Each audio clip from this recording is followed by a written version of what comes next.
Hello friends, I am Vishnu Sharma. Welcome to my channel Real Competitive English.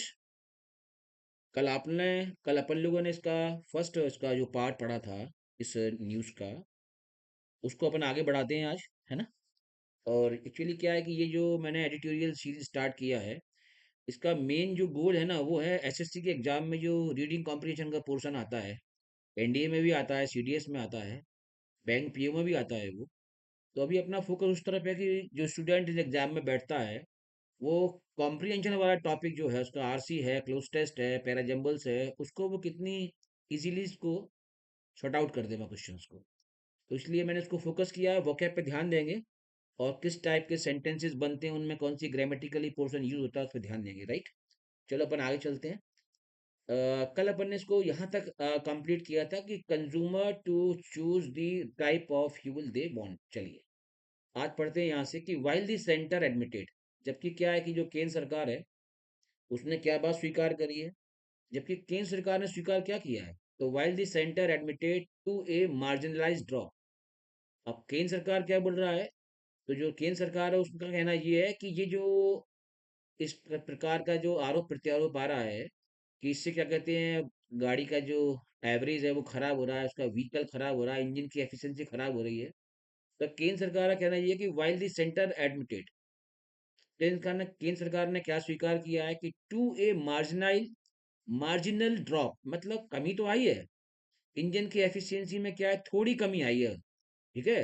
कहते हैं it said that, और केंद्र सरकार ने इसके बारे में, सरकार ने क्या बोला है कि can be further minimise through improve engine tuning. तो केंद्र सरकार की जो मंत्रालय है जो इसका, जिसके कि मिनिस्टर इस समय जो मिस्टर हरदीप सिंह जी हैं, पेट्रोलियम मिनिस्टर, तो उनका कहना क्या है कि while the centre admitted to a marginal drop, जबकि सरकार ने स्वीकार किया है कि थोड़ा सा तो इंजन की जो एफिशिएंसी है, उसकी दक्षता है, उसमें कमी आई है। इट्स सेड दैट, और केंद्र ने यह भी कहा कि कैन बी फर्दर मिनिमाइज, तो क्या इसको भविष्य में ये जो इंजन में जो एफिशिएंसी की कमजोरी आई है, क्या इसको और कम किया जा सकता है।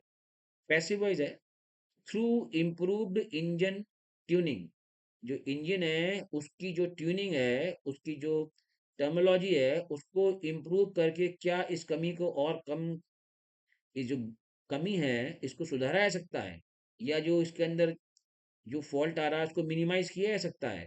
कहते हैं and use E20 compatible materials, और कहते हैं कि, और क्या कह रहे हैं वो, और यूज करके कौन सा, जो E20 के लिए जो फेवरेबल जो कॉम्पेटेबल मटेरियल है। एक्चुअली कॉम्पेटेबल का मतलब होता है अनुकूल, मतलब जो फेवरेबल है उसके लिए, जो उसके लिए अनुकूल मटेरियल है, वो यूज करके क्या इस कमी को पूरा किया जा सकता है। तो compatible materials, minister Hardeep Singh Puri has called, ये वाली बात किसने कही है, इन्होंने कही है। क्या कहा इन्होंने कि minister Hardeep Singh Puri has called, उन्होंने क्या कहा है कि दी कंज्यूमर एंग्स्ट, ये जो वर्ड लिखा है ना एड्स, इसको एडजस्ट बोलते हैं। जो उपभोक्ता है वो क्या है, थोड़ा सा नाराज है, वो एनजाइटी, चिंता है उसकी, वो परेशान है। तो एक्चुअली क्या होता है, ये मीनिंग है ना जो इसका, मैं इसके कुछ सिनोनिम्स लिखने का प्रयास करता हूँ समझाने का आपको। ये जो वर्ड आया है, देखिए, देखिए,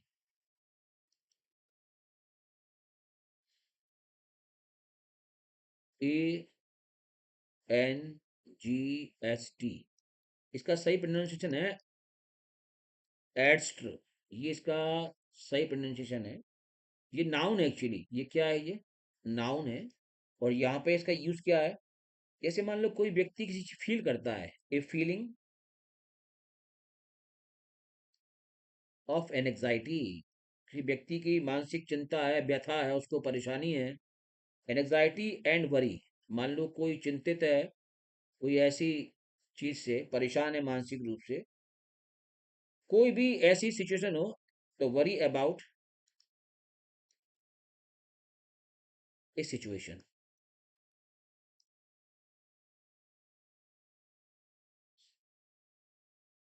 तो कोई भी ऐसी स्थिति, उसको बोलते हैं अपन एड्स। क्या मीनिंग है, कि कोई व्यक्ति फील करता है मानसिक वेदना, परेशान होता है वो कोई स्थिति से, उसमें ये वर्ड यूज करते हैं। तो यहाँ पे क्या है कि जो 20% जो पेट्रोल में एथेनॉल का इश्यू है ना, उससे क्या है कि व्यक्ति थोड़ा परेशान है, तो उसके बारे में ये आर्टिकल बता रहे हैं वो। ये जो पर्टिकुलर इसमें ये वर्ड यूज किया गया, इसलिए यूज किया गया, देखो वो what they are saying, you सी।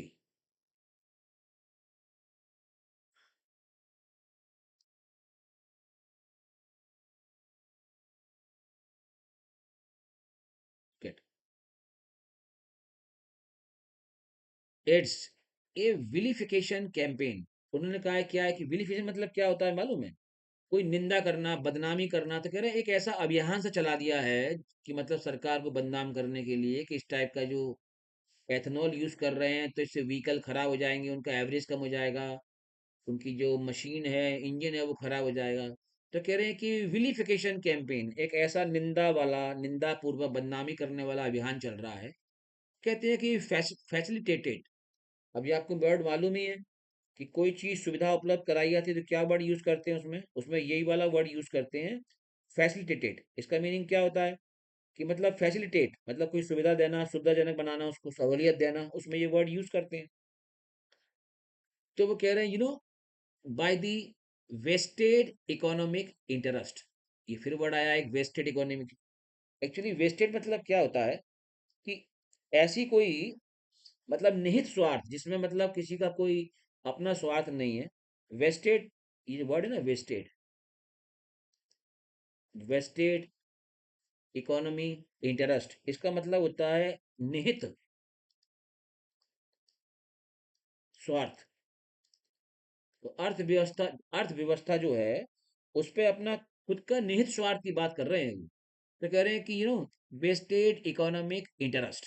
कहते हैं कि वाइल, जबकि कहते हैं यूनियन गवर्नमेंट, मतलब ये जो वेस्टेड इकोनॉमिक इंटरेस्ट है ना, ये उन लोगों के लिए आया है जो निंदा कर रहे हैं, जो आलोचना कर रहे हैं, और वो इस प्रकार का अभियान चला रहे हैं सरकार को बदनाम करने के लिए। उनके लिए आया कि वो अपने खुद निहित स्वार्थों के लिए ऐसा अभियान चला रहे हैं।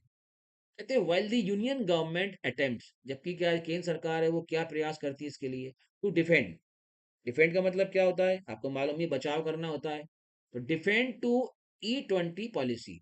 जबकि सरकार क्या है, केंद्र सरकार क्या है, वो अपनी ये E20 पॉलिसी है, एथेनॉल 20% जो पेट्रोल के अंदर अपन इसको ब्लेंड कर रहे हैं, वो अपनी पॉलिसी का बचाव करती है सरकार। इट्स ओन थिंक टैंक, सरकार का थिंक टैंक क्या है, सरकार कहाँ से योजनाएं लाती है, उसका नाम है, पहले था योजना आयोग, और उसका नाम क्या हो गया है, नीति आयोग। तो नीति आयोग क्या है, थिंक टैंक होता है। इसका मतलब क्या होता है, इसमें वो सारे बुद्धिजीवियों की एक टीम होती है जो सरकार को इकोनॉमी, फाइनेंशियली देश के लिए समय समय पे उनको वो नई नई प्रोजेक्ट बताते रहते हैं। तो कह रहे थिंक टैंक कहलाता है ये, विचार करने वाली एक बुद्धिमानों की टीम होती है। तो while the union government attempts, जबकि जो केंद्र सरकार है वो क्या प्रयास करती है, to defend it's E20 policy, वो बचाव करती है अपने स्वयं की कौन सी पॉलिसी, जो एथेनॉल 20 पॉलिसी है उसके लिए। इट्स ओन थिंक टैंक, उसका खुद का ही जो एक मंत्रालय, मंत्रालय तो नहीं है, वो एक आयोग होता है, दी नीति आयोग हैज अर्ज्ड। वो क्या आग्रह किया है उसने, तो नीति आयोग ने क्या आग्रह किया है कि दी गवर्नमेंट, अब खुद नीति आयोग ने ही सरकार से क्या आग्रह किया है मालूम है, टू कंपेंसेट दी कंज्यूमर्स, कि मतलब आप मुआवजा दें, आप कमी पूर्ति, क्षतिपूर्ति के लिए, नुकसान की भरपाई करने के लिए क्या करें। तो कहते हैं कि consumer to compensate the consumer for a drop in efficiency. वो जो उनके इंजन में उसकी जो दक्षता में कमी आई है, उसके लिए उन्होंने अर्ज किया है, उन्होंने उससे निवेदन किया है, आग्रह किया है कि उनके कंपेंसेट, उनको मुआवजा देने के लिए क्या उन्होंने बोला है, to compensate the consumers for a drop in efficiency from ethanol blended fuel. जो एथेनॉल ब्लेंडेड फ्यूल है, जिसमें 20% इसके अंदर इथाइल अल्कोहल है, उसके द्वारा जो कंज्यूमर के इंजन में एफिशिएंसी में कमी आई है, उसके लिए सरकार का ही खुद का नीति आयोग है, वो क्या सिफारिश करता है कि उपभोक्ता के लिए सरकार इसके लिए कुछ मुआवजा कंपनसेट करे, बाय वे ऑफ का मतलब क्या होता है, न के उद्देश्य से। तो काय के उद्देश्य से, tax incentive of E10 and E20 fuel. तो कहते हैं कि ये जो टैक्स इंसेंटिव है ना, जो सरकार टैक्सेस इम्पोज करती है ना, उसमें उनको प्रोत्साहन दिया जाए, मतलब कुछ टैक्सेस में उनको राहत दी जाए, जिससे E10 मतलब ऐसा फ्यूल जिसमें कि एथेनॉल 10% है, और E20 मतलब ऐसा फ्यूल जिसमें एथेनॉल 20% है। तो कह रहे हैं इस प्रकार का जो फ्यूल जो उपभोक्ता कंज्यूमर यूज कर रहे हैं, उससे उनके इंजन की एफिशिएंसी में जो थोड़ा सा कमी आ रही है, उसके लिए सरकार उनको थोड़ा कॉम्पनसेट करे, उनको मुआवजा दे, कंपनसेशन दे, और वो किस रूप में दे उनको, वो जो टैक्सेस इम्पोज कर रखे हैं उन टैक्सेस में थोड़ी सी उनको कमी करे उन टैक्सेस को। ओके, अब let you see, now will go further, आगे चलते हैं।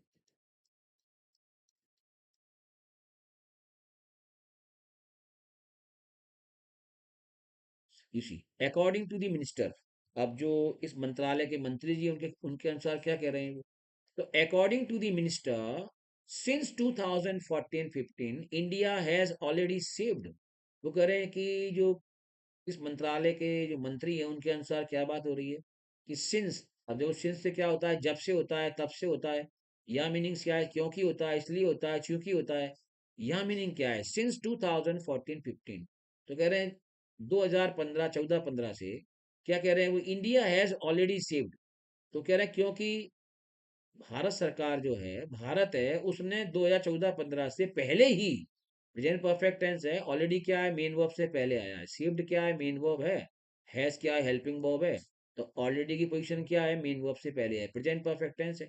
तो कह रहे हैं कि 2014-15 से जो सरकार है वो पहले ही क्या कर चुकी है, more than rupees 1.40 lakh crore in foreign exchange, वो सरकार क्या है कि 14-15 से लेके अब तक सरकार पहले ही लगभग लगभग 1.5 लाख करोड़ की विदेशी मुद्रा को बचा चुकी है। उसने ये सेव कर लिया है, क्यों, क्योंकि उसको उतना पेट्रोल खरीदना नहीं है, उसका 20% इथाइल एल्कोहल चल रहा है उसके अंदर, एथेनॉल।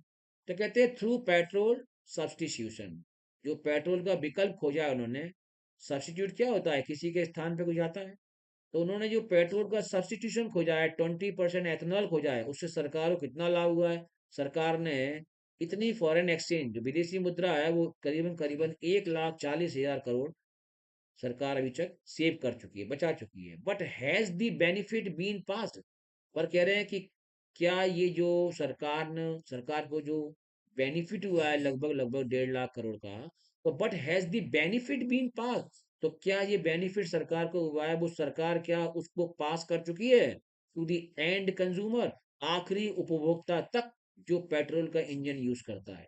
तो क्या सरकार जो 1,40,000 करोड़ का सरकार को जो फॉरेन एक्सचेंज जो उसका पैसा है, विदेशी भंडार है, जो उसको पैसे के रूप में प्राप्त बचाया उसने अपना फॉरेन मनी, वो क्या उस पैसे को सरकार अपने आखिरी उपभोक्ता तक जो पेट्रोल का इंजन यूज करता है उसको उनके अंदर बेनिफिट के रूप में दे चुकी है। तो कहते हैं N analysis by the Hindu, तो ये विश्लेषण है जो इस हिंदू पेपर के द्वारा किया जाता है, तो क्या बोल रहे हैं, दैट कोल इंडिया लिमिटेड, अब वो कर रहे हैं इसका विश्लेषण कि सरकार को डिविडेंड के रूप में कहाँ कहाँ से कितना कितना लाभ हुआ है। तो कहते हैं that the Coal India Limited, Oil Natural Gas Corporation, ONGC बोलते हैं, इंडियन ऑयल कॉरपोरेशन, ये जो है, and Bharat Petroleum Corporation and Gas Authority of India Limited, collectively इन सबका जो जोड़ भाग करके जो इनको सरकार को जो कंट्रीब्यूटेड, इनका योगदान कितना रहा है वो, इन सबका योगदान कंट्रीब्यूटेड रहा है 1.27 लाख करोड़, और 42.3% of the total rupees 3 lakh crore dividend to the union government. ये बड़ी ज्यादा प्रीशियस, बहुत ही कीमती बात लिखी है। एक्चुअली क्या कह रहे हैं ये कि सर, ये सब मंत्रालय कौन से हैं, ये डिपार्टमेंट कौन से हैं, ये सब विभाग कौन से हैं, ये सरकार के पीएसयू कौन से हैं, जिनमें जनरली पेट्रोलियम और पेट्रोलियम के बाय प्रोडक्ट को ये लोग सब स्टोरेज करते हैं, या उसकी जो मैन्युफैक्चरिंग करते हैं, या प्यूरीफाइड उसका जो उसकी रिफाइनरी में उसको प्यूरीफाइड करते हैं, वॉट एवर। तो वो कह रहे हैं इन सब ये जो विभाग हैं सरकार के, ये पोर्टफोलियो हैं सरकार के, इतने सारे, इतने ये क्या आते हैं सरकार की, ये पब्लिक, जो पीएसयू बोलते हैं इनको अपन, पब्लिक सेक्टर अंडरटेकिंग, सरकार के जो सारे के सारे नवरत्न हैं, इनके द्वारा सरकार को लाभांश के रूप में टोटल कितना मिला है, वो कहते हैं 1.27 लाख करोड़ तो इनसे मिला है, या कहते हैं 42.3% of the total 3 lakh crore dividend, सरकार को जो 3 लाख करोड़ का लाभांश हुआ है इन सारे विभागों से, उसमें से 42.3% योगदान केवल इन्हीं का है। और कहते हैं डिविडेंड ऑफ यूनियन गवर्नमेंट, सरकार को लाभ मिला है। तो वो डिविडेंड एक शब्द आया, बता दूं मैं आपको, एक्चुअली ये डिविडेंड का मतलब होता है लाभांश। ये कौन सा लाभांश होता है? जैसे ये आपकी ये ओएनजीसी है, कोल इंडिया लिमिटेड है, इनके क्या है, इनकी ये सब गवर्नमेंट की ये कंपनियां हैं, ये नगद कंपनियां हैं। इनमें क्या होता है, प्रत्येक कंपनी का शेयर है। शेयर मीन्स, मान लीजिए कि कोल इंडिया लिमिटेड 2 लाख करोड़ की है, इसकी जो मार्केट वैल्यू है इसकी वो 2 लाख करोड़ है, उदाहरण के लिए। मान लो 2 लाख करोड़ की पूरी ये कंपनी बाजार में खड़ी हुई है। एक जीरो कम कर दें। तो वो कहते हैं इसमें से क्या है, मान ली इसमें से सपोज 51% शेयर इसमें भारत सरकार का है, और 49% वो लोग हैं जिन्होंने इसके शेयर खरीद रखे हैं। तो ये बता रहे हैं कि ये क्या है, सरकार को डिविडेंड के रूप में लाभांश। डिविडेंड क्या होता है, कोई शेयर आपके पास है ना, तो उस शेयर पे क्या होता है, इस इक्विटी पे वो कंपनी आपको ईयरली, कंपनी को प्रॉफिट होता है तो उस प्रॉफिट का एक पर्टिकुलर, जो उसका एक लावा डिविडेंड है वो प्रति शेयर देती है। मान लीजिए आपका शेयर 400 रुपये का है, और कंपनी को मान लीजिए एक साल में 10% का जो प्रॉफिट हुआ है, तो एक मोटी मोटी बात समझ लीजिए आप, कि वो कंपनी आपको इसका लगभग लगभग 10% देती है, तो एक शेयर 400 रुपये का है तो आपको 40 रुपये लाभांश के रूप में प्राप्त हो जाएगा। ये आपको एक तरह से ब्याज, मान लीजिए आपके 400 रुपये जो आपने इन्वेस्ट किया है इस कंपनी के अंदर, उस उसमें आपको ब्याज के रूप में 40 रुपये मिल गया, आपका मूलधन वहीं खड़ा हुआ है। तो सरकार के पास कितना है, मान लीजिए 51% शेयर है, तो सरकार को लाभांश कितना मिला, सरकार के पास 51% शेयर है, तो इस कंपनी ने मान लीजिए एक साल में अगर इतना प्रॉफिट किया है तो उसका इतना तो उसको मिलना ही मिलना है। तो सरकार को इसे लाभांश के रूप में 42.3%, मतलब लगभग लगभग 1.27 लाख करोड़ का इन इन विभागों से सरकार को लाभ मिला है। इन सारे सरकार के जो उपक्रम है, इनसे सरकार को लाभ मिला है। इस तरह सरकार को टोटल 3 लाख रुपए की, 3 लाख करोड़ का सरकार को डिविडेंड के रूप में फायदा मिला। कहते हैं receipt from the non banking public sector. ये जो वर्ड आया है ना, नॉन बैंकिंग पब्लिक सेक्टर, ये बड़ा ही अच्छा वर्ड है। Actually non banking public sector का मतलब होता है ऐसी संस्थाएं जो बैंकों के समान सेवाएं प्रदान करती हैं। क्या बोलते हैं इसको अपन, ऐसी संस्थाएं जो बैंकों के समान सेवाएं प्रदान करती हैं, लेकिन उनके पास बैंकिंग लाइसेंस नहीं होते हैं। मतलब बैंकिंग लाइसेंस नहीं होते हैं, लेकिन बैंकिंग की तरह ये सेवाएं प्रदान करती हैं। और इसके परिणाम स्वरूप क्या होता है कि ये बैंकों से अलग नियमों के अधीन होती हैं। मतलब बैंकों से ये अलग अलग नियमों के अधीन होती हैं। और ये कहलाता है NBFC, नॉन बैंकिंग फाइनेंस। इसको बोलते हैं नॉन बैंकिंग फाइनेंस सेक्टर। ठीक है। तो वो कहते हैं कि नॉन बैंकिंग पब्लिक सेक्टर जो है, अंडरटेकिंग क्या है, PSU मतलब भारत सरकार के उपक्रम है। बिटवीन 2020-21 से ले एंड 2020-24, IOC BPCL टुगेदर, इन दोनों ने साथ साथ सरकार को क्या दिया, सौंप, इन्होंने क्या, ये 255% राइज, इन दो जो सरकार के जो नवरत्न है, इसमें कितना लाभांश हुआ है इनको, 255% का लाभ in their dividend pay out. इन्होंने मतलब इस कंपनी के जो धारक है, जिनके पास शेयर हैं, उनको 255% का लाभ दिया है। मान लीजिए 100%, 255% मतलब 2.5 गुना उनको लाभांश के रूप में, टैक्स उनको एक तरह से ब्याज के रूप में दिया है, पे आउट किया है सिंस 2022-23, 2020 से 23, एंड 65% डिक्रीज हुआ है इन ऑयल प्राइजेस। और वो कह रहे हैं ये क्या हुआ, देखो ये बड़ी ही मजेदार बात है कि क्यों लाभांश हुआ इनको। क्योंकि अंतर्राष्ट्रीय बाजार में क्या है, क्रूड ऑयल का जो बैरल, जो एक बैरल का जो प्राइस था वो बहुत ज्यादा गिरा, डिक्लाइन हुआ वो। तो क्रूड ऑयल गिरते गिरते लगभग लगभग 65% उसकी कीमतें नीचे गिर गई। पर क्या हुआ, गिरने से क्या हुआ, भारत ने तो वो क्या थे लाभ यहाँ के उपभोक्ता को दिया नहीं। तो वो टोटल क्रूड ऑयल का जो लाभ है ना, वो इन कंपनियों ने ले लिया। उनसे लाभांश कितना मिला उसको, उसको मिला 255%। तो जिनके पास इनके शेयर थे उनको तो मिल गया लगभग 255% का प्रत्येक शेयर पे लाभ। बाकी किसके पास शेयर है, सरकार के पास है, कितने परसेंट है, मान लीजिए 51% शेयर है, 49 है पूरे देश के लोगों के पास जो भी है। तो वो कह रहे हैं कि इससे सरकार को जो लाभ हुआ है ना, वो लाभ जो है लाखों करोड़ों में हुआ है। तो कहते हैं dividend pay out since 2020-23 and 65% decrease in oil prices. कहते हैं हाउएवर, हालांकि क्या है, the two PSU only passed on a 2% decrease in petrol price to the public। बताइए, इन दो पब्लिक सेक्टर जो है, ये जो PSU है, पब्लिक सेक्टर अंडरटेकिंग जो ऑर्गेनाइजेशन, इनको लाभांश कितना है 2022-23 में? 255%। लेकिन ये पूरा लाभांश कौन डकार गया इनका? भारत सरकार। और जनता को कितना लाभ दिया है इनने? देखो, 2% डिक्रीज क्या किया इन्होंने पेट्रोल की प्राइसेस में। वहां इनको 65% ब्लो इनको मिला है क्रूड ऑयल। ये सारा का सारा प्रॉफिट किसको मिल गया? इस डिपार्टमेंट को। पैसा कहाँ गया? भारत सरकार में। किसके रूप में गया? डिविडेंड के रूप में, लाभांश के रूप में। जनता को क्या मिला? 2%। तो मतलब ये हुआ कि अंतर्राष्ट्रीय बाजार में पेट्रोल की कीमतें गिरी, लेकिन भारत सरकार ने पेट्रोल की कीमतें नहीं गिराई, और उसका पूरा टैक्सेस के रूप में सरकार को, डिविडेंड के रूप में, जो रूप मान लो आप, सरकार को इतना लाभ हुआ, लेकिन उस लाभ का सरकार ने जनता को कितना फायदा दिया है? 2% decrease in petrol price to the public. जनता को केवल उन्हें 2% लाभ दिया है 2022-23 के सत्र में, मतलब फिस्कल ईयर में, मतलब वित्तीय जो उनका एक साल होता है उसमें। अब आगे देखते हैं, कहते हैं what about the impact of agriculture. अब वो कहते हैं चलो मान लीजिए ये टॉपिक यहीं क्लोज करते हैं। वो आगे क्या बोल रहे हैं? अब वो ये बोल रहे हैं कि ये जो हम शुगर, जो हम क्या कहते हैं, शुगर केन से जो पेट्रोल, एथिल इथाइल अल्कोहल बना रहे हैं, एथेनॉल बना रहे हैं, तो इससे what about the impact on agriculture. वो कहते हैं इससे कृषि के ऊपर भविष्य में क्या प्रभाव पड़ने वाला है। इम्पैक्ट मतलब होता है जोरदार प्रहार। व्हाट अबाउट, हाउ अबाउट एक टर्मिनोलॉजी है, मैं लिख देता हूँ आपको। अगर वर्ब आएगा तो उसका मीनिंग ये होता है व्हाट अबाउट और हाउ अबाउट। इसके बाद वर्ब की फोर्थ फॉर्म आती है, और वैसे इसका मीनिंग होता है, अगर वर्ब की फोर्थ फॉर्म आएगी तो मीनिंग होता है ना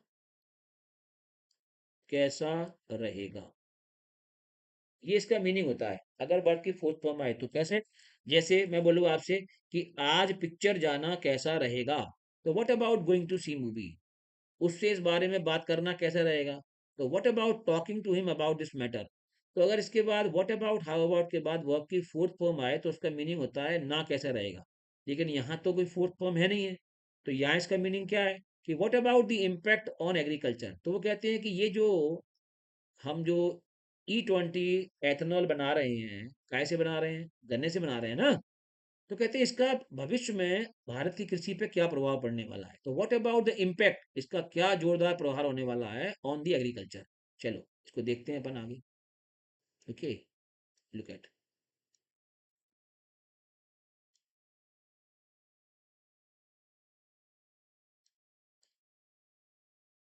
तो कहते हैं sugar cane based ethanol supply has grown. वो कह रहे हैं कि भारत में क्या हुआ है कि शुगर केन, गन्ने से जो इथाइल अल्कोहल, इथाइल अल्कोहल का सिंपली मीनिंग है शराब। बस ये मान लेना आप, ये शराब है, ये वही है वाइन। इसके प्यूरिफाइड कर लेते हैं, बाकी तो वही है C2H5OH। यही सीरा है ये, सिंपल यही इसका वर्ड है। तो कहते हैं कि sugar cane based ethanol supply has grown from 40 crore litres in financial year 2014। वो बता रहे हैं कि भारत में जो एथेनॉल सप्लाई है, काय से? गन्ने से, वो कितनी ग्रोन हुई है, वो कितनी उसमें वृद्धि हुई है। 2014 में थी वो 40 करोड़ लीटर निकाला था हमने, गन्ने से हमने बनाया था एथाइल अल्कोहल। गन्ने से हमने शराब बनाई थी एक तरह से 40 करोड़ लीटर। अब वो कह रहे हैं कि वो शराब जो हमने, वो जो हमने एथाइल अल्कोहल 2014 में बनाया, इतना to nearly 670 crore litres derived from. Derived का मतलब होता है कोई चीज को किसी से निकालना, उत्पत्ति करना।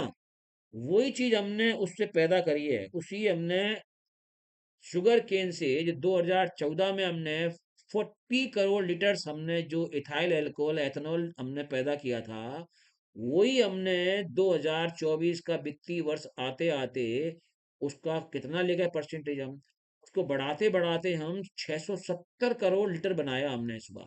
डिराइव्ड फ्रॉम, उसको हमने बनाया, उसको हमने मूल स्रोत से पैदा किया। डिराइव का मतलब होता है किसी मूल स्रोत से कोई चीज की प्राप्ति। तो यहाँ मूल स्रोत क्या है? मूल स्रोत तो यहाँ शुगर केन है। तो यहाँ से हमने शुगर केन, हमने गन्ने से जो उसका मूल स्रोत है, उससे हमने 2014 से वित्तीय वर्ष से 2024 आते आते 40 करोड़ से हम कहाँ तक ले गए, 670 करोड़ लीटर डिराइव फ्रॉम, उत्पत्ति का डाली, पैदा का डाला। तो कहते हैं about 9% of the total sugar output. और मजे की बात ये है कि ये भारत का जो टोटल मतलब गन्ना है, इसको उन्होंने बोला है आउटपुट, मतलब जो मतलब उत्पादन है, तो भारत का जो टोटल गन्ने का उत्पादन है, उसका 9% गन्ना तो हमने केवल दारू बनाने में खर्च कर दिया, ये बोल रहे हैं। तो कहते हैं derive from about 9% of the total sugar output in financial year 2024, the union government says, तो केंद्र सरकार क्या कहती है कि it has paid over 1.2 lakh crore to farmer. अब देखो केंद्र सरकार बोलती है, पर मान लो ये काफी है, बाकी तो सब जानती हैं आप। अब वो भारत सरकार क्या कहती है कि उसने तो भैया 1,20,000 करोड़ किसानों को दे दिया है। उसने तो दे दिया है भैया, 1,20,000 करोड़ किसानों को दे दिया है। कब से दे दिया है अपन देखते हैं। भाई दानी सरकार है ना ये, तभी तो 8,000 करोड़ के प्लेन में घूम रही है सरकार ये। तो क्या बोल रहे हैं, the union government says that it has paid, या इट किसके लिए आया है, केंद्र सरकार के लिए आया है। The union government says it has paid over 1.2 lakh crore to farmers since, कब से, सिंस फाइनेंशियल ईयर 2015 से लेके वो कह रहे हैं अब तक हमने इतना तो किसान को दे दिया है, चलिए ठीक है। कहते हैं बट हाउ इन्वायरमेंटली फ्रेंडली, लेकिन अब बात किसकी हो रही है, अब बात हो रही है इन्वायरमेंटली फ्रेंडली। लेकिन इसके लिए हमारे पर्यावरण ने, फ्रेंडली का मतलब होता है अनुकूल, तो but how environmentally friendly is India's dependence.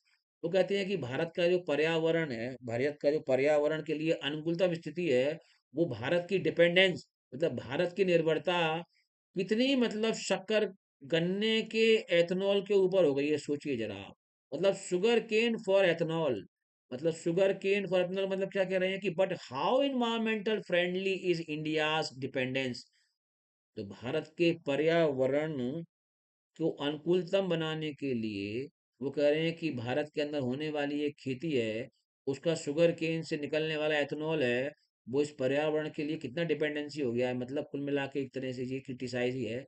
वो कहते हैं अबाउट 60-70 टन्स, अब वो कह रहे हैं about 60-70 tons of water is required. ये बहुत ही नॉलेजेबल पॉइंट है ये वाला, गन्ने की खेती कैसे की जाती है उसके बारे में बात कर रहे हैं। About 60-70 tons of water is required to cultivate 1 ton of sugar cane. ये बहुत ही इंपॉर्टेंट बात है कि लगभग 60 से 70 टन पानी की आवश्यकता पड़ती है, जरूरत पड़ती है खेती करने के लिए, कल्टीवेट करने के लिए 1 टन ऑफ शुगर केन, मतलब 1,000 किलो गन्ने के उत्पादन के लिए हमको 60 से 70 टन पानी खेत में यूज करना पड़ता है, तब गन्ना तैयार होता है। Many sugar cane growing region, और भारत में जहां जहां गन्ने की खेती होती है उसमें से बहुत सारे ऐसे भी इलाके हैं जो ग्रोइंग रीजन में जहाँ पे ये गन्ना पैदा होता है, इन इंडिया डोंट रिसीव, वो ऐसे इलाके हैं जो प्राप्त ही नहीं करते हैं 1,500 से 3,000 मिलीमीटर रेनफॉल ले।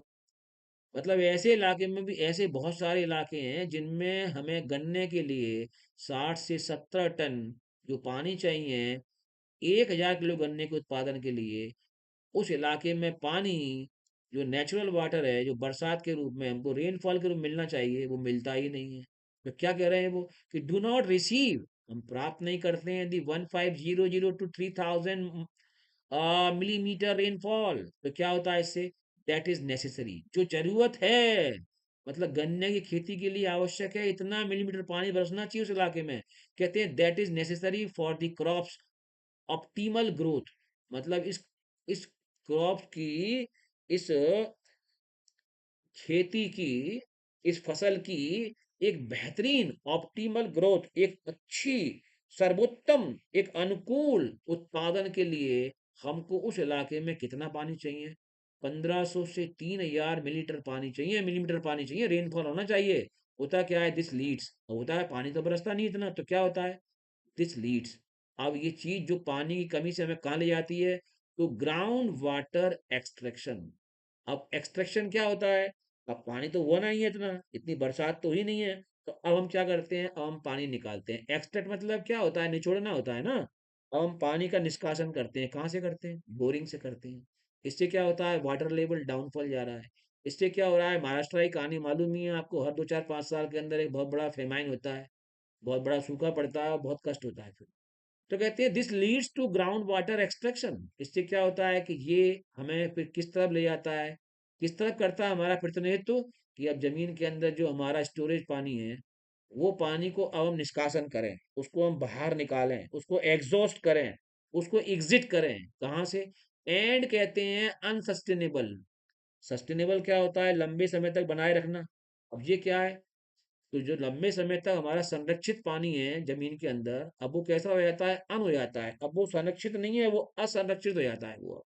तो अनसस्टेनेबल इरिगेशन मेथड्स, अब क्या होता है? इस गन्ने की खेती को करने के लिए अब हम इस प्रकार के स्रोतों को यूज करते हैं, जो मतलब हमारे इन्वायरमेंटल के लिए फेबुलस नहीं है, ऑप्टिमम नहीं है, वो उसके लिए फेवरेबल नहीं है। अब कृत्रिम रूप से हम जमीन का पानी निकाल निकाल के गन्ने को सिंचित करते हैं। तो होता क्या है? ये 2023 central ground water board report, 2023 में जो भारत सरकार का ये विभाग है, इसकी रिपोर्ट जो आई है, वो क्या बता रही है? ये 2023 सेंट्रल ग्राउंड वाटर रिपोर्ट से वो क्या कहती है? That the sugar cane growing district, जितने जो जिले हैं जहाँ पे इसकी खेती होती है, शुगर केन मतलब गन्ने की जो ग्रोइंग फसलें लगी हैं, कहते हैं इन महाराष्ट्र, जहाँ नहीं होता है गन्ना, एक्सट्रैक्ट मोर ग्राउंड वाटर। इनने क्या किया? इन्होंने भाई साहब जमीन से बहुत ज्यादा पानी को निष्कासन कर लिया, बाहर निकाल लिया उसको।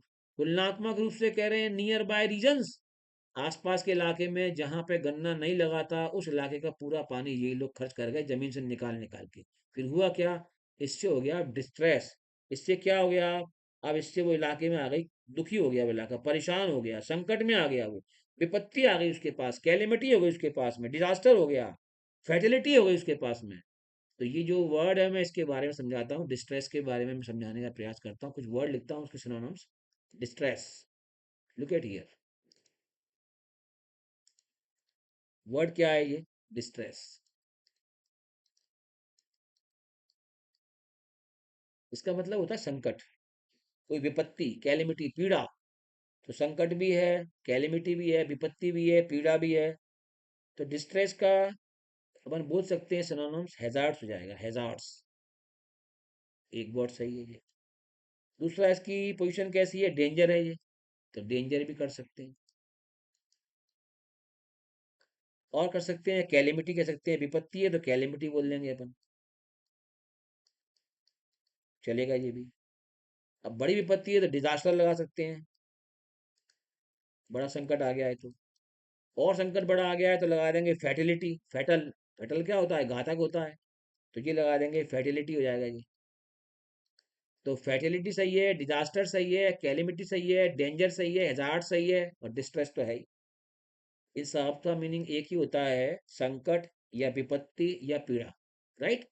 संकट, विपत्ति या पीड़ा, इसमें से कुछ भी बोल सकते हैं।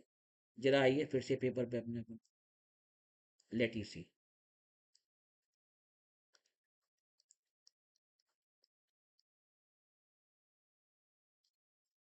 ओके, और नियर बाय रीजन, फिर क्या हुआ? हम्म, तो इससे क्या हुआ? आसपास के इलाके के पानी में।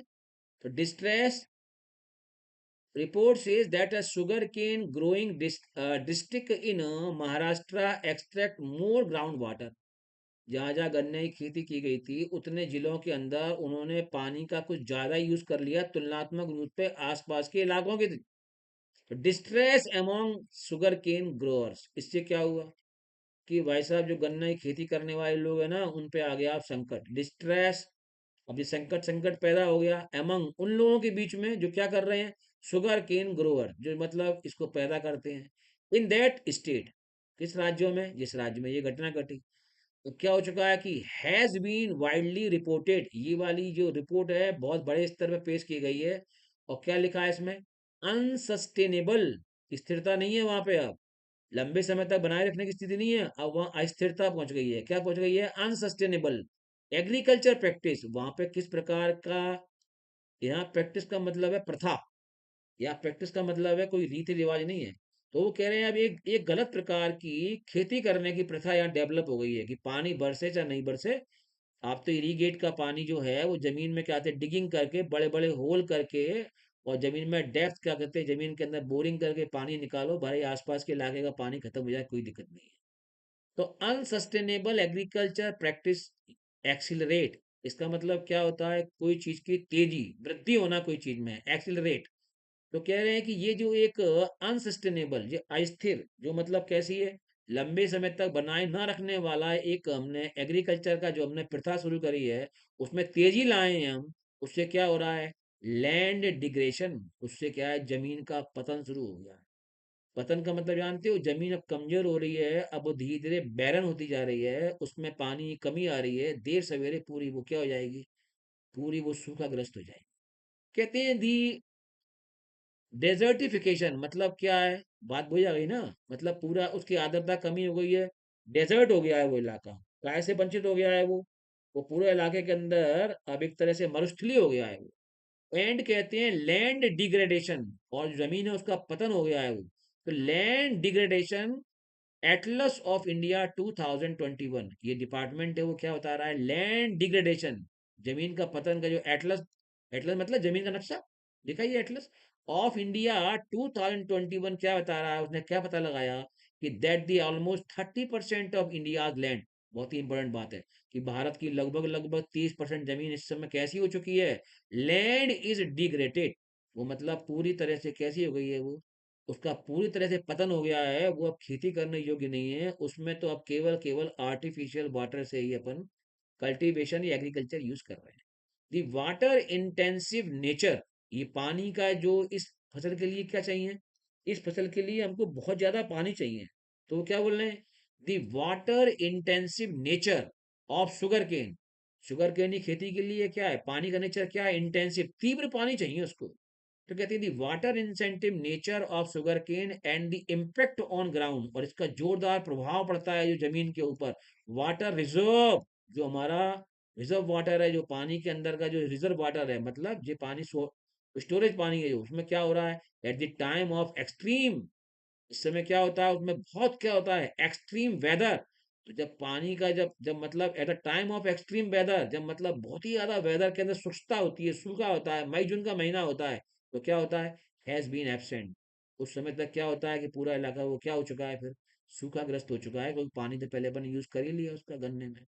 From the discussion of the ethanol blended petrol, और वो ये बड़ी प्यारी बात बोल रहे हैं कि जब भी डिस्कशन होता है इस टॉपिक पे, तो इस टॉपिक में हम इसकी बात कभी नहीं छेड़ते। कौन सी बात, the water intensive nature of sugar cane and the impact on ground water reserve at the time of extreme weather, जब मतलब कभी सूखा पड़ता है, हाहाकार मचता है देश के किसी इलाके में, तो हैज बीन एब्सेंट, तो उस समय क्या बात उसमें नहीं रखी गई है, from the discussion on ethanol blended petrol, तब ये वाली बात कभी सामने नहीं लाई जाती है कि भैया इस इलाके के अंदर सूखा क्यों पड़ा। तब कोई नहीं बोलता है कि सूखा इसलिए पड़ा कि इस इलाके के अंदर हमने एथेनॉल को बनाने के लिए पूरा का पूरा पानी इस इलाके का गन्ने में यूज कर लिया, इसलिए इलाके में सूखा पड़ा है। पर ये वाली बात उस समय सामने नहीं लाई जाती है, क्यों, क्योंकि आप समझ ही गए हैं सरकार इससे चुनाव हार जाएगी, सीधी सी बात है। लेट यू सी, काफी पढ़ा दिया मैंने इसको, और ये यहाँ तक हो गया है आज के लिए इतना काफी है ये। द सेंटर हाउएवर सेज, ये अपन कल देखते हैं इसको यहाँ से। द सेंटर हाउएवर सेज, यहाँ से अपन इसको कल करेंगे, इसके आर्टिकल को आगे पढ़ेंगे। इतना काफी है, इतना ही रोज पढ़ेंगे थोड़ा थोड़ा सा।